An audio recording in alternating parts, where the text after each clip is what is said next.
کالو جی، کب سے رانو چڑیا کے گھر سے بہت ہی خوشبو آ رہی ہے۔ لگتا ہے کچھ تو خاص بات ہے آج۔ مجھے بھی خوشبو آ رہی ہے۔ گوری، جاؤ تم جا کر رانو چڑیا کے گھر دیکھ کر آؤ۔ کالو جی، میں مرچی کے بہانے سے رانو چڑیا کے گھر جا کر پوچھ کر آتی ہوں، آخرکار یہ ماجرا ہے کیا۔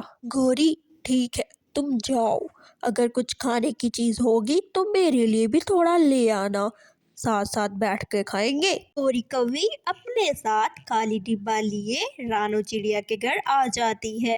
گوری کوی یہاں وہاں دیکھتی ہے، بہت زیادہ کھانے بن کر تیار ہو کر رکھے ہوتے ہیں۔ گوری کوی رانو سے پوچھتی ہے، رانو بہن، مجھے تھوڑی سی مرچی تو دے دو۔ گوری، وہاں سامنے رکھی ہے لال مرچ کا ڈبہ، جا کر تھوڑی سی مرچ ڈال لو اپنے ڈبے میں، مجھے بہت زیادہ کام ہے اور میں نے کھیر کے اندر شکر بھی ڈالنی ہے۔ رانو، آج کون سا خاص دن ہے کہ تم اتنے زیادہ پکوان بنا رہی ہو، ذرا مجھے بھی بتاؤ۔ گوری بہن، آج میں کبوتر اور مٹھے طوطے کو دعوت دی ہے، اس وجہ سے میں طرح طرح کے کھانے بنا رہی ہوں، وہ شام کو میرے گھر آنے والے ہیں۔ صرف کبوتر اور مٹھو طوطا دعوت کھانے آئیں گے اور کسی کو دعوت نہیں دی؟ ہاں گوری بہن، اور کسی کو دعوت نہیں تھی، صرف مٹھو طوطا اور کبوتر ہی آئیں گے میرے گھر۔ رانو چڑیا منہ پھلا کر خالی ڈبہ واپس لے کر گھر کی طرف چلی جاتی ہے۔ مما، گوری آنٹی منہ پھلا کر چلی گئی ہیں کیونکہ آپ نے ان کا نام نہیں لیا نا، آپ نے صرف انکل کا نام لیا ہے، کبوتر انکل اور مٹھو انکل، اس وجہ سے گوری غصہ ہو کر چلی گئی۔ ہاں بیٹا، میں جانتی گوری آنٹی کو غصہ تو بہت آیا ہوگا، مگر یہ گندی نیت والے کوے سارا کھانا کھا جاتے اور دعوت کا سارا مزہ کرکرا کر دیتے، تو میں کیسے ان کو بلا سکتی ہوں، اس وجہ سے میں نے ان کووں کو دعوت پر بلایا ہی نہیں ہے، پچھلی بار کی طرح یہ دعوت بھی خراب کر دیتے۔ بڑی آنکھوں والے کی دعوت ہے، بڑے موٹے چونچ والے کی دعوت ہے، ایک میں جو مجھ سے کوئی پوچھتا ہی نہیں ہے کہ ایک گوری بھی ہے۔ گوری، کیا ہوا ہے؟ اتنے غصے میں کیوں آ رہی ہو؟ رانو چڑیا نے 100 طرح کے کھانے بنا رکھے ہیں، موٹی چونچ اور گندے چونچ والے کا دعوت دی ہے ان کو، ہم تو پہلے پڑوسی ہیں، ہمیں پوچھتا ہی نہیں ہے کوئی، ہمیں بھی بلا لیتی، کیا ہو جاتا؟ مان نہ مان، ہم تیرے مہمان۔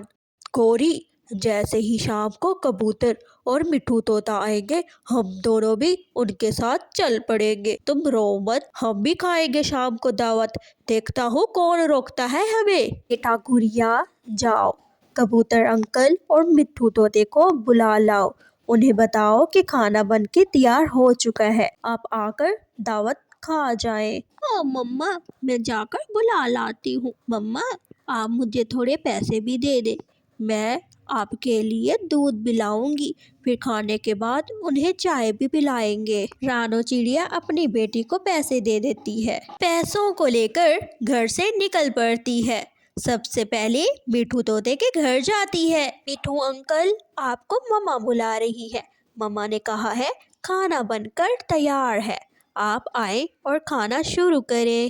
ٹھیک ہے گوریا، میں آ رہا ہوں، مگر خالی ہاتھ آنا اچھا نہیں لگتا، میں بازار سے گرم گرم مٹھائی لے کر آپ کے مما کے گھر آ جاؤں گا۔